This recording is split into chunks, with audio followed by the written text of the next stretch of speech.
بسم اللہ الرحمن الرحیم۔ السلام علیکم عزیز طلباء، میں آپ کی اردو کی ٹیچر، اور آج ہم نظم و ضبط کا خلاصہ کریں گے۔ تاریخ ہے 6 مئی 2021 اور دن ہے جمعرات کا۔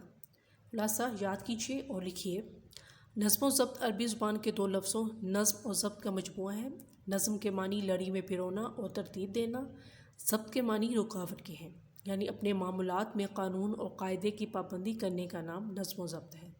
نظم و ضبط حسن ترتیب کا دوسرا نام ہے۔ جو لوگ نظم و ضبط کی پابندی کرتے ہیں ان کی زندگی اصول و ضوابط کے مطابق گزرتی ہے۔ جو لوگ اس کے برعکس زندگی گزارتے ہیں ان کی زندگی بے سلیقہ اور بے ترتیب ہوتی ہے۔ زندگی کے ہر شعبے میں نظم و ضبط کی پابندی ضروری ہے۔ نظام کائنات میں بھی نظم و ضبط موجود ہے، جیسے سورج کا طلوع غروب ہونا، چاند کا بڑھنا گھٹنا اور موسموں کا تغیر و تبدل ہمیں نظم و ضبط سکھاتا ہے۔ ہمارا دین بھی نظم و ضبط کا درس دیتا ہے۔ نماز پنجگانہ ادا کرتے وقت ایک ساتھ رکوع سجود کرنا حسن ترتیب کا اعلیٰ نمونہ ہے۔ اسی طرح رمضان کے مہینے میں روزے رکھنا اور حج کے ایام میں لاکھوں مسلمانوں کا ایک ہی لباس میں مناسک ادا کرنا نظم و ضبط کی اہمیت کو اجاگر کرتا ہے۔ نبی کریم صلی اللہ علیہ وآلہ وسلم نظم و ضبط کو بہت اہمیت دیتے تھے۔ آپ صلی اللہ علیہ وسلم نے فرمایا، صفیں سیدھی کرو، صفیں ٹیڑھی مت بناؤ، ورنہ اللہ تعالیٰ تمہارے دلوں کو ٹیڑھا کر دے گا۔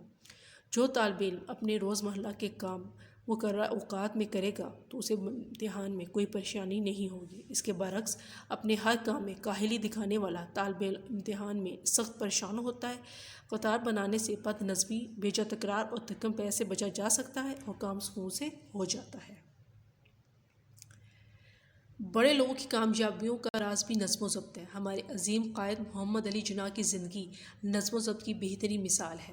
آپ نے اتحاد ایمان کے ساتھ نظم و ضبط پر زور دیا۔ اپنے وطن پاکستان کو ترقی کے راستے پر گامزن کرنے کے لیے ہمیں قانون کی پاسداری کرنے کے ساتھ ساتھ ہر مرحلے پر نظم و ضبط کا ثبوت دینا ہوگا۔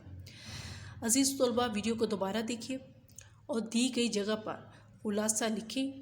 والسلام۔